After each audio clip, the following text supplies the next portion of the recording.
আমি যখন কমিশন দিয়েছিলাম তারা আমার গ্রামের নাম লিখে নাই, আমার জেলা, থানা, ইউনিয়নের নাম লিখেছে। শুধু গ্রামের নাম না থাকাতে আমার কি কোনো সমস্যা হবে? আমার সৌজন্য পাওয়ার পরে দয়া করে জানাবেন। তো পাসপোর্টের গায়ে মাদারীপুর লেখা, এমন এমন অনেক সময় হয় যে আমরা আসলে পাসপোর্ট পরে করি, অথবা আমাদের কোনো না কোনো কারণে আমাদের স্থায়ী ঠিকানা, বর্তমান ঠিকানার কারণে অনেক সময় আমরা পাসপোর্টের অনুযায়ী করতে পারি না।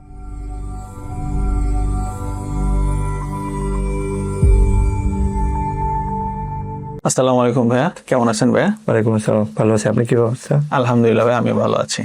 ভাইয়া, আমি আমাদের ফেসবুকের কমেন্ট থেকে একটা কোশ্চেন করতে যাচ্ছিলাম। আমাদের হোসেন ভাই নামে আমাদের এক ক্লায়েন্ট, উনি জানতে চেয়েছিল, যে ওনার কমেন্টে আমি পড়ছি। ভাইয়া, আসসালামু আলাইকুম ভাই, আমি যখন কমিশন দিয়েছিলাম তারা আমার গ্রামের নাম লিখে নাই, আমার জেলা, থানা, ইউনিয়নের নাম লিখেছে। শুধু গ্রামের নাম না থাকাতে আমার কি কোনো সমস্যা হবে? আমার সৌজন্য পাওয়ার পরে দয়া করে জানাবেন বড় ভাই। আচ্ছা, ভাইটিকে প্রথমত হচ্ছে ধন্যবাদ, আমাদেরকে ফলো করেন এবং আমাদের কাছে আসলে ওনার যে জানার যে প্রশ্নটা সেটা হচ্ছে ওনার গ্রামের নাম।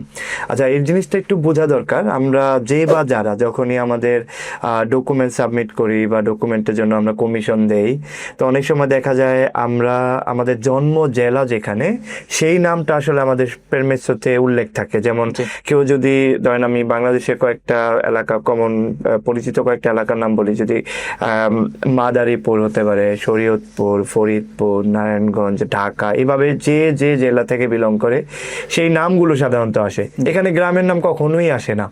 এখন কোনো কারণে কমিশনে যদি গ্রামের নাম ভুলও করে, আপনার পেরমিটসের গায়ে কিন্তু আর আসছে না। আপনি খেয়াল করবেন, অনেক পেরমিটসে আমরা যদি স্পেসিফিকলি রিকোয়েস্ট আজিলুর কথা বলি, সেখানে আপনি দেখবেন ওখানে অনেক সময় দেখা যায় ওরা গ্রামের নাম উল্লেখ করে দেয়, অথবা কোনো কিছুই থাকে না, শুধু বাংলাদেশ লেখা থাকে। আবার অনেক সময় সঠিকভাবে গ্রামের নামে উল্লেখ থাকে। তো এই ব্যাপারগুলো আসলে ওই গ্রামের নামটা খুব একটা ফ্যাক্ট করবে না। কিন্তু সে যদি কমিশন না দিয়ে থাকে, তাহলে কমিশনে সে পরিবর্তন করতে পারে, যদি এলাকার নাম চেঞ্জ মানে বলতে চায় আর কি। তবে আমরা জানি সর্বসাকুল্যে যখন ওনার পজিটিভের কাগজ চলে আসবে, সেই সময় ওনার যেই পেরমিটসটা উনি পাবেন, সেখানে অবশ্যই জেলার নাম থাকবে এবং পাশে বাংলাদেশের নাম থাকবে। তো এটা বলার কারণ হচ্ছে, আমাদের সম্ভবত এরপরে হয়তো অনেকের কাছে এই ব্যাপারটা জানতে অনেকে চাবে, যে আসলে আমাদের যে জন্ম জেলা, সেই সব জায়গাগুলোতে অনেক সময় যে ভুল থাকে। ধরেন আপনি মাদারীপুরের, কিন্তু চলে আসলো আপনার ঢাকা, তো পাসপোর্টের গায়ে মাদারীপুর লেখা। এমন এমন অনেক সময় হয় যে আমরা আসলে পাসপোর্ট পরে করি, অথবা আমাদের কোনো না কোনো কারণে আমাদের স্থায়ী ঠিকানা, বর্তমান ঠিকানার কারণে অনেক সময় আমরা পাসপোর্টের অনুযায়ী করতে পারি না।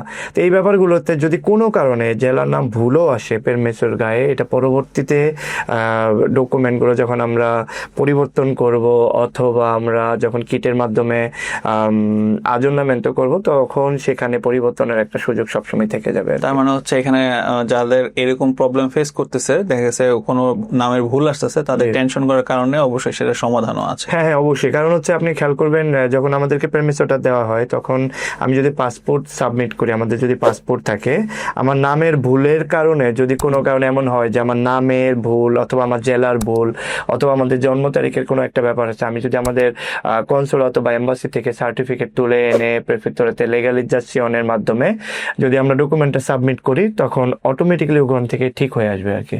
ওকে, ধন্যবাদ ভাইয়া। আপনাকে অনেক ধন্যবাদ।